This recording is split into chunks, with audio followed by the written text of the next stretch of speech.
Total War Three Kingdoms has been out for almost exactly a month now, and I have been asked countless times to share my opinion on the best units.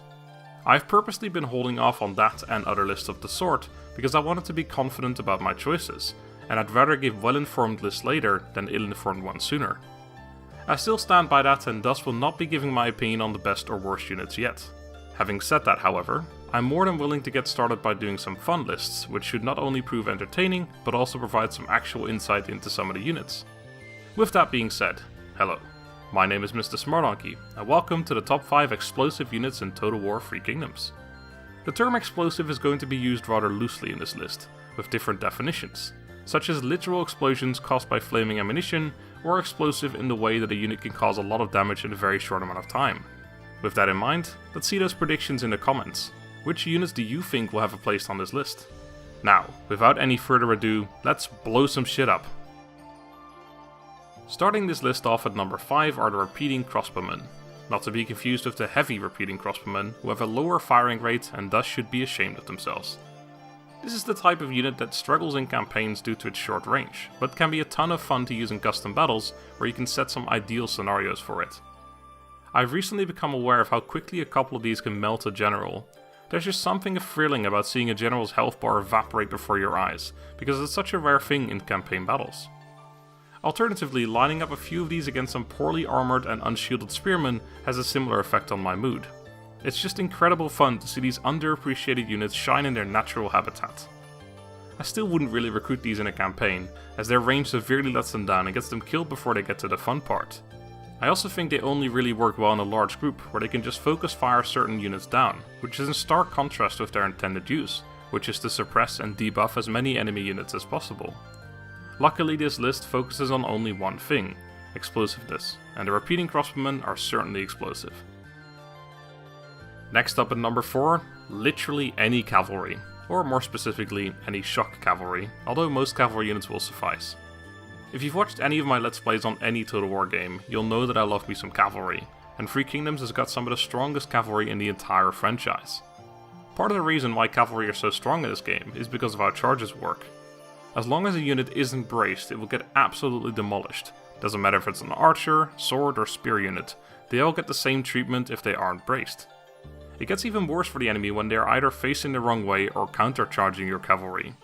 That honestly should be displayed on the box art of Three Kingdoms. Do not countercharge cavalry, you will regret it. This is also why I initially said literally any cavalry, because even ranged cavalry with low charge bonuses have a moderate success when they're charging an unbraced unit simply due to the mass of cavalry units.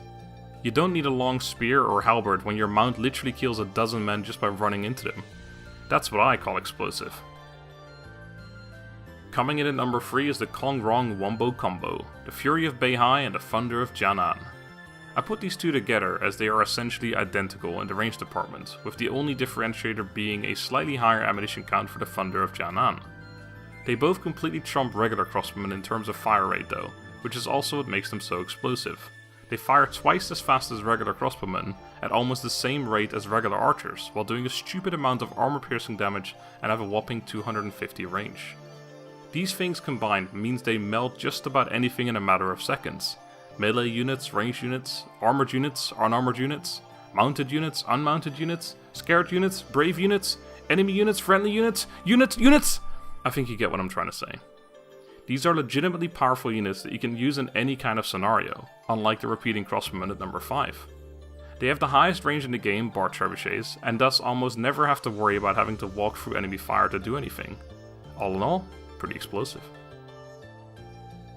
Moving on to number 2, the Trebuchet. The first actual explosive unit on the list, or at least explosive ammunition. The Trebuchet itself doesn't explode, although wouldn't that be a cool last resort? Anyway, Trebuchets by themselves are pretty solid, but they really get into their own once you use their flammable rounds. I could tell you the statistics behind them, but that is mostly pointless. It's more of a see it to believe it kind of deal. Trebuchets have the highest range in the game, which will generally make the enemy come and attack you even when you're the attacker. But we're not really here to talk about the pros and cons of battle strategies. We're here to see some fucking explosions. Here's an explosion, and there's another one. Fuck yeah, explosions! Anyway, so as you can clearly see, trebuchets are pretty darn explosive. They'll demolish anything they set their eyes upon.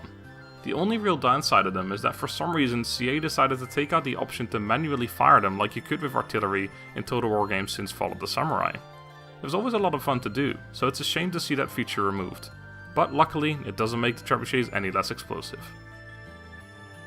Finally, finishing up the list at number 1 are the Defenders of the Earth. Another unit that is somewhat difficult to use in campaign due to their low range, but is certainly fun to use in ideal scenarios. I've recently come to learn that this unit is kinda bonkers. Remember what I said about repeating crossbowmen?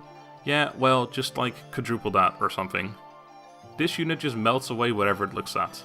If you've played Shogun 2, you'll know what fire rockets can do. This unit is kind of similar to that, except with shorter range but a lot more damage and a much higher firing rate. As an added bonus, it also has the suppressing ability, meaning that whatever unit it fires upon gets hit with a big ol' debuff. The reason this unit does so much damage is because it fires what the game classifies as oil arrows, which do a whopping 1k explosive armor piercing damage. The difference between regular armor piercing damage and explosive armor piercing damage is that regular armor piercing damage can be blocked, whereas the explosive variant can't. This means that nothing is safe from the Defenders of the Earth. They don't care if your name is Lubu, you're gonna get exploded.